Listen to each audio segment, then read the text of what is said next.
Coming up on today's podcast, Imola is sadly gone, but the 2026 F1 calendar has arrived. And Lance Stroll is back for the Canadian Grand Prix. Yes!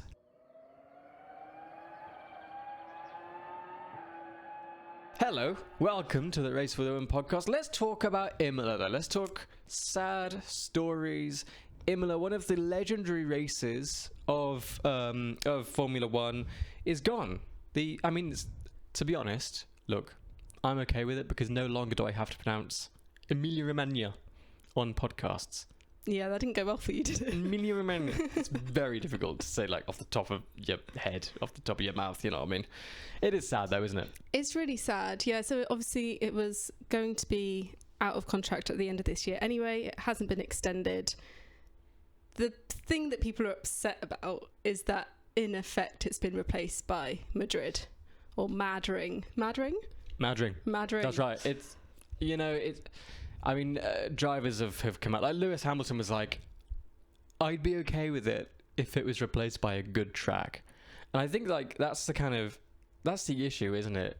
F1, it seems to be a conversation that we have every time we do this podcast. F1's looking to make money. Vegas, Miami, they make money. Madrid will make money because guess what? It's a city. Loads of people have money in cities and they go and buy all this stupidly overpriced drinks. The racing is secondary. We don't know if the racing is going to be good or not. Yeah, I think we should keep an open mind because, and again, we say this all the time, but there was so much hate about Vegas and actually it's a great race. It's a great race. So we'll reserve judgment. But, for all the traditional fans who love all of the old historic circuits, for them, I think it's just a bit sour, maybe, that it's being replaced by another street circuit. It is sad. And I think it's going to go down badly with fans as well. I think, F1 is changing. It's evolving. I mean, if you think back to the 50s, no longer are we racing around hay bales. Things change. I think it'll come back. I do too. I think it'll come back either on, rotating contract or whatever. There was a statement released and they were like, look, this isn't the last time you'll hear of us. This is not the end. Yeah, which is quite nice. They said, quote, this is not the final word. We're both so close. It is just sad though, isn't it? I feel like this is a real kind of monument in how F1 is evolving. This is a confirmation that the historic circuits of the sport will be disappearing. Maybe not disappearing, but will be kind of moved over. And I'm trying to think of a comparison. It's you know what? It's like YouTube and TikTok. Here we go. It's like YouTube and TikTok. YouTube, when it first started, you had these videos that took a long time to create and people poured their heart and soul into it, but then eventually creators were like, wait a second, we don't have to waste all this time. Why don't we just put it in a city?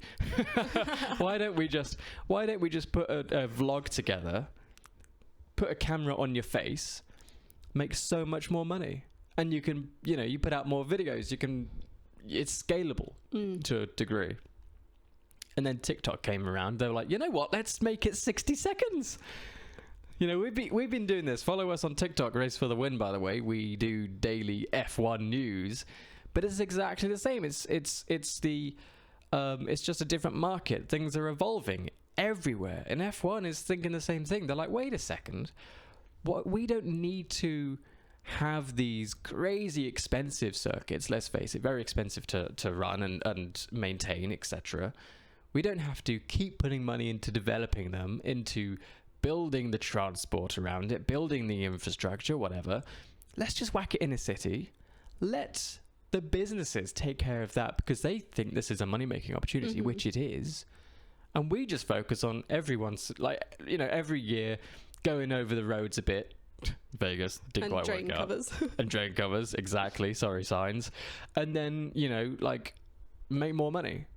It is a shortcut that actually does equate to, for the majority of now I'm assuming, I'm guessing, the majority of people going to watch this race won't be huge. And when I say this race, the race in Madrid won't be huge F1 fans. It'll be like, I'm guessing it's going to be like a 40-60 split to racing nerds, F1 nerds like you and I, and then like the 60% who are going to be like, yeah, it's going to be pretty cool to go to that race because I can afford it. So it is an interesting pivot, isn't it? It's an interesting turn. It's interesting to see how the industry is evolving. I blame Formula E. I don't, I'm joking. But it is an interesting point though about the cost for fans, because a lot of people say for Silverstone, for example, obviously it's one of my personal favourites, I wonder why. Well, we grew up on in Silverstone, didn't we? A lot of people, especially international fans who are coming over, it's a bit of a logistical nightmare for them to get there. Yes. If they're flying into London, they've got to get from London all the way to Silverstone. It's also in quite near a small town, so it's not equipped. Not that I want to talk Silverstone out of a contract here, because I'd be devastated. Not again. But almost happened.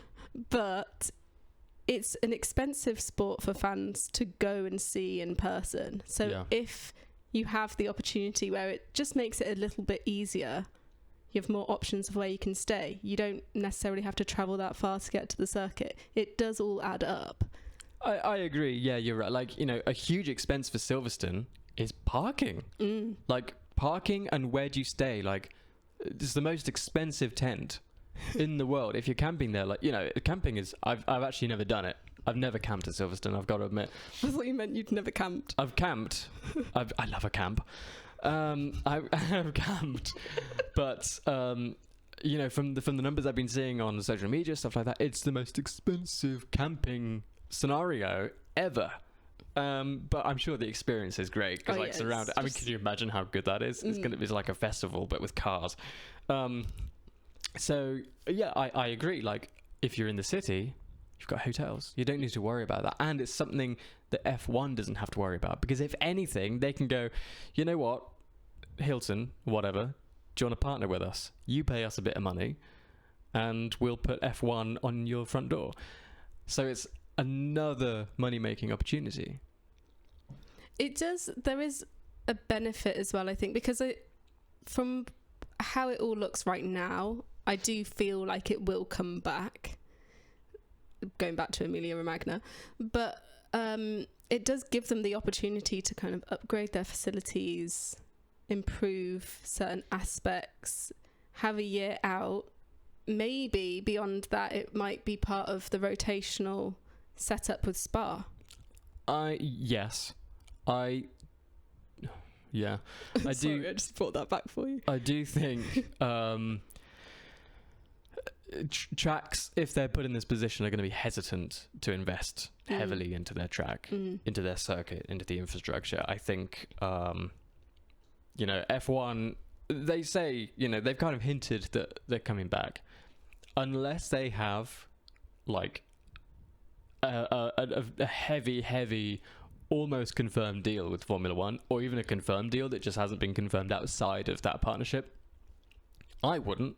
If I was running the track, I'd be like, nope, F1, you've screwed it. I'm going to focus on everything else that we can offer fans, maybe not even F1 fans, you know, obviously not F1 fans because there'd be no F1, but like, you know, what other motor racing? Do we have to keep our track to a certain level of quality? If we don't, then why would I, as a track manager or whatever, why would I bother investing that money knowing that it could possibly never come? Yeah. And that is the issue as well, isn't it? If we keep doing this, how many tracks are going to be like, all right, we can't afford it. We can't afford to keep going. Because Silverstone was in that place, and it was hosting the F1. Yeah. Silverstone still couldn't afford it, which is why the prices are so high now, because they can. It's just, I don't know. I'm looking forward to Madrid. Don't get me wrong. I'm always excited for a new track, and I'm sure a lot of the drivers will be excited to race on it. But at the same time, it is a bit like, are we losing... You know, F1 is such a driver way of investment into motorsport. You know, it is the biggest motorsport in Europe. And and it brings a lot of the investment, it brings a lot of the money to the tracks. If we remove that and put it in London, let's say, if we move from Silverstone to London, Silverstone could die. And that's a horrible, horrible thought. The BTCC can't sustain Silverstone. Yeah. So, I don't know. Does that mean tickets get more expensive to go and see smaller series? Does it mean that the tracks just can't survive? And then if the tracks can't survive, if we lose that heritage, what effect will that have on Formula One? People could create a vendetta against Formula One because it's killed off something as legendary as Silverstone, for example. There's a lot to unpack on this, and it scares me because I grew up at Silverstone and F1. I know I'm an F1 journalist, for the majority of the time, but F1 is not the greatest racing at Silverstone. It is not the best thing you can watch. It's an amazing experience, don't get me wrong. But for me, a smaller racing series at a track like Silverstone is much, much better. Because you get to walk the paddock without giving them your left testicle. You get to talk to the drivers. They're not afraid to talk to you and answer questions and, sign a cap. F1 is, there are more kind of barriers in place. And obviously more expensive, high ticket prices. But remove F1 and you remove everything else, I feel. Or at least it puts everything up. It's what's the word? It increases the risk of losing everything else.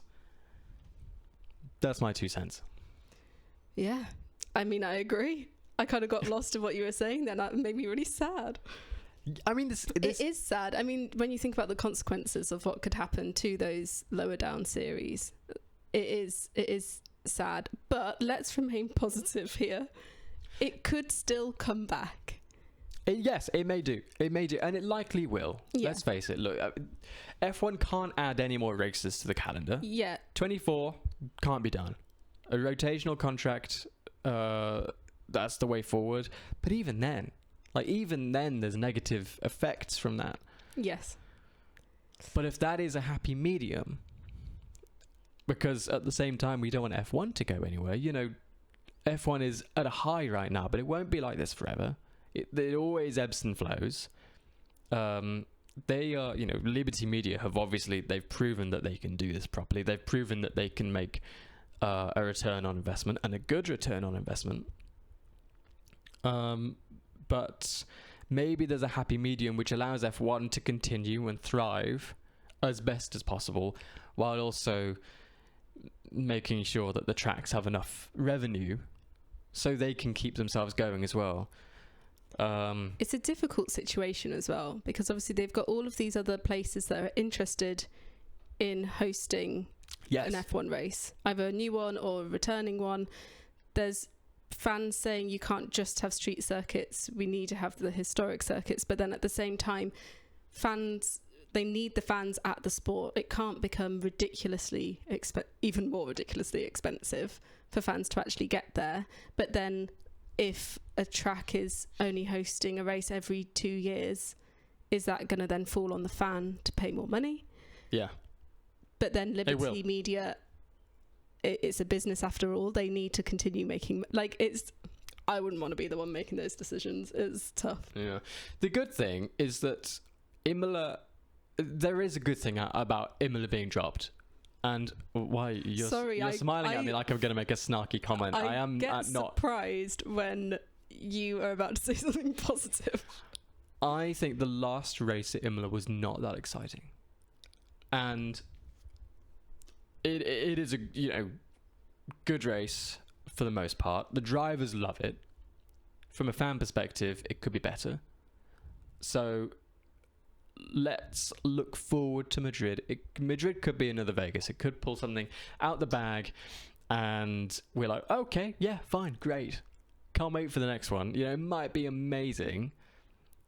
I don't think it will be, honestly. I feel like though 2026 would have been a better judgment for Emilia Romagna, because let's be honest, a lot of the races this year, they're not as exciting because it's the final year of the current regulations. So, Yeah. you know, all the teams are a bit closer together. It's not as exciting as it's going to be next year, because next year it's completely unpredictable at this point. Yes. Oh, I think that's a whole other conversation, though, isn't it? Whether 2026 is actually going to be good.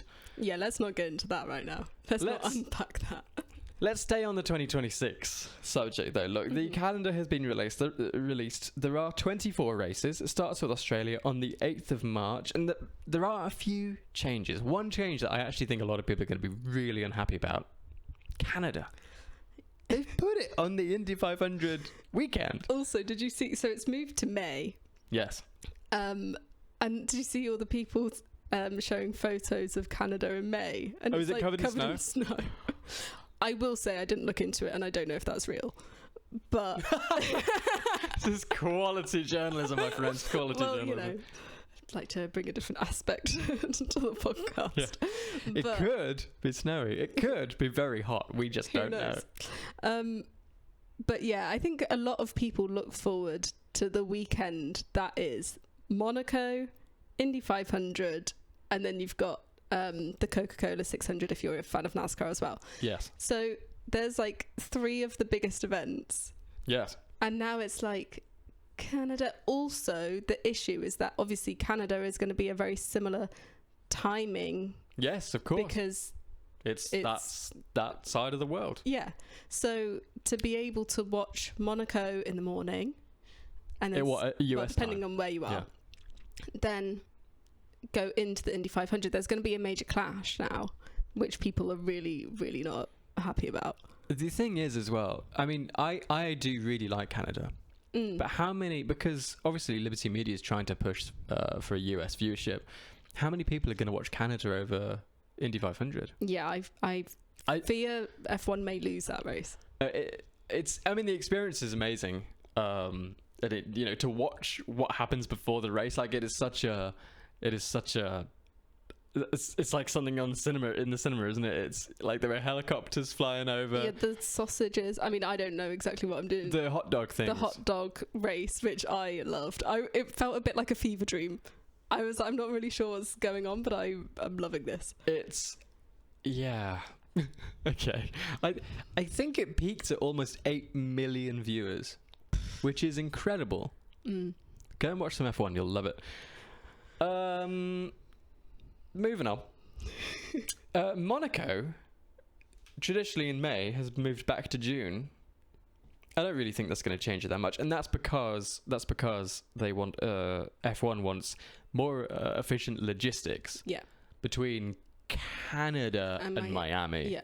So they moved Monaco back to facilitate that. I don't think it's going to have much effect, honestly, apart from different month. 6 sprint races, that's exactly the same. I'm warming to sprint races. Yeah, I enjoy a sprint race. So do I. I agree that they shouldn't be all the time, but I think when you've got 24 races in a season, it's quite nice to have something that breaks up the traditional format every once in a while. Yeah, definitely. And it's more racing. Yeah. Like I was never one of those who kind of pushed against it.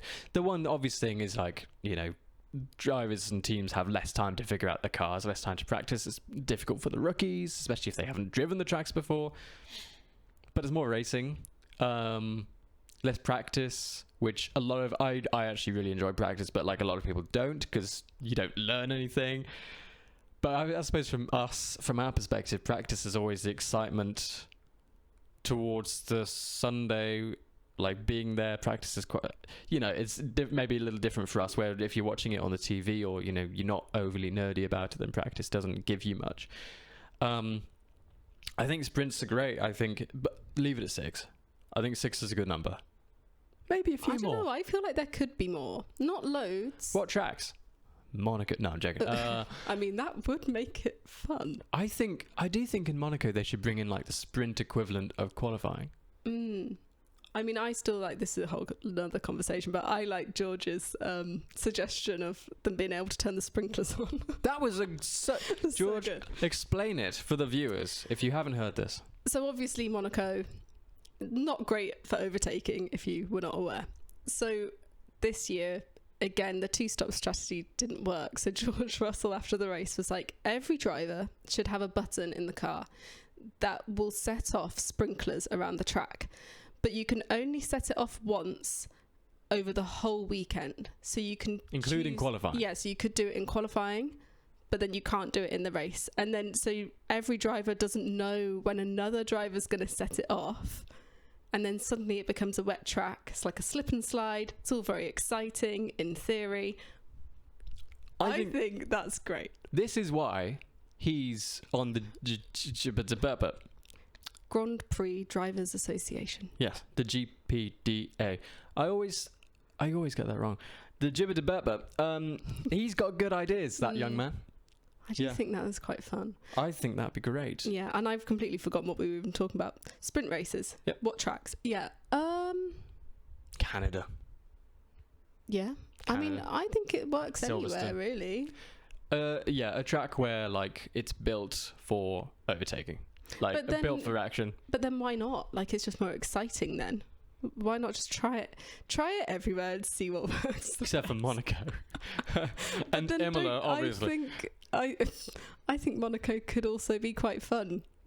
Because you could... Why? How? Because it's just... There's more to watch then. More... Yeah, but then I know what you mean. Go to the M25, watch the traffic on that.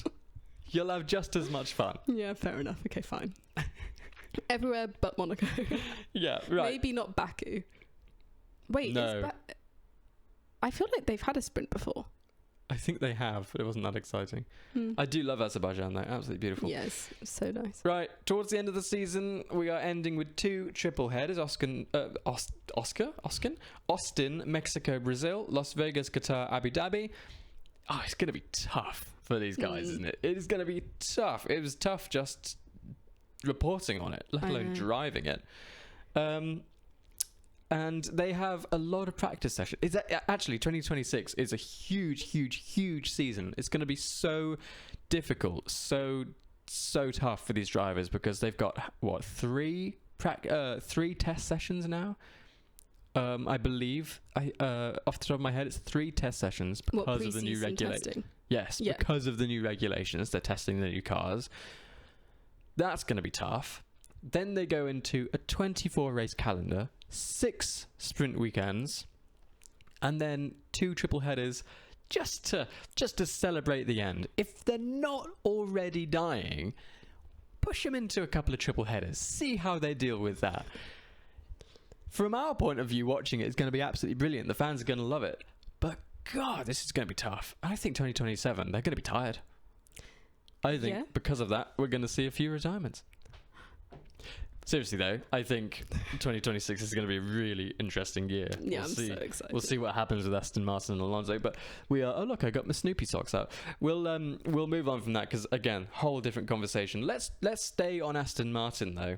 Lance Stroll, he's had a pretty difficult couple of weeks. He's been confirmed that he will be at his home race in Canada after he suffered a wrist injury, which was basically a flare-up from the 2023 injury he had, wasn't it? Yeah, so back in 2023 pre-season testing, he missed that because he had a cycling injury and he fractured a wrist. And it actually sounds horrific if you think about it. Like the steering the car when you've just had surgery on your wrist, just that's horrific. Anyway, so he had that fracture back then come to Spain. He takes part in the whole weekend. He does qualifying, and then after qualifying, Aston Martin say he's been monitoring this for 6 weeks. He's had a flare-up with the same injury, and he's not going to be able to take part in the Spanish Grand Prix. He had to have surgery again. He's now had surgery, and he will be back. But it was there was questions about the timing of it all, because if they'd been monitoring it for 6 weeks, why didn't they have Felipe Drugovich do at least one session that weekend and put him in for qualifying? Yes, that's right. If there was a risk, because then they ended up with only having Fernando Alonso in the race. They only had one car. It's just a waste of time as well, isn't it? In that Yeah. case? For them. Like, that one Well. doctor made a mistake.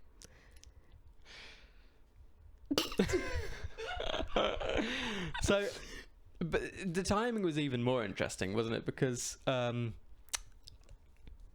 there was this reported moment of agitation from Stroll. He apparently, none of this has actually been confirmed by Aston Martin, although there was a statement from Aston Martin that was like, yeah, he got a little angry. Can't remember exactly what it said. But then they came out afterwards and said, look, no, that's not happened. He wasn't angry. And then someone from the garage, I think it was actually Stroll's engineer, came out and was like, no, didn't happen. But BBC's Andrew Benson said that there was a moment of anger. And we know Lance Stroll has had moments of anger before. You know, he pushed... Was it his race engineer? He pushed his race engineer... Maybe last year, I can't remember exactly when it was. And then Sky Sports' David Croft, he came out and said, yeah, I heard that he actually threw his helmet as well. To the point that it broke. Which, I mean, that's an arm. Maybe you should get into tennis. Like, he's got an arm on him. If a helmet can break, it's it sounds coincidental, doesn't it?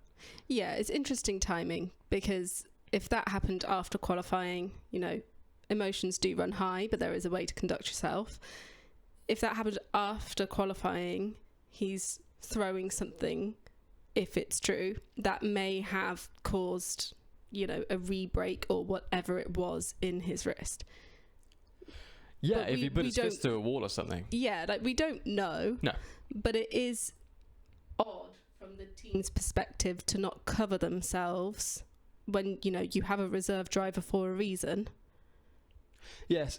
So why not cover yourself if it's something that's been monitored for 6 weeks? It's just is a bit odd. Yeah, either the planning was really bad, like either there was a severe lack of planning, or something else happened which has been unconfirmed, and we can't give you any answers whatsoever. I do apologise. Look, Aston Martin, they released a statement. They said, "We are pleased to confirm that Lance Stroll will be back with the team competing in Montreal this weekend. He had a successful medical procedure to resolve the symptoms he has been experiencing and completed some laps in an old F1 car at Paul Ricard earlier this week. Lance is feeling fit and healthy and is excited to compete in front of his home crowd." And Stroll said as well, "I'm excited to get back behind the wheel with the team for my home Grand Prix this weekend. I was always going to fight hard to be ready to race in front of the Montreal crowd. I'm feeling good after my procedure and put some laps in a Paul Ricard this week to prepare." So yeah, I mean, look, he's fine. I mean, to be fair, he absolutely bounced back from his procedure, the last procedure he had. He was in the car so quickly, and like you said, it sounds horrific. Yeah. Like the G4. Please don't do. Was it Daniel Ricciardo? Yeah. Please, if it looks like you're going towards a wall, Lance, please take your hands off the steering wheel. Oh my God, I just can't. I can't even think about that. It makes my spine tingle. Horrible. But look, Lance, he's doing very well this year. Aston, well, I say, you know, for an Aston Martin driver, or you know, for driving an Aston Martin this year, I should say. Hope he does well. Hope he doesn't hurt himself. I'm excited for the Canadian Grand Prix. It's one of my favourite Grand Prix, purely just for the Wall of Champions. I love that little bit of track. It's just great. Anything to add? No. Cool. Thank you so much. Let us know your predictions for the podium this weekend down in the comments. Like and subscribe. And thank you for watching the Race for the Win podcast.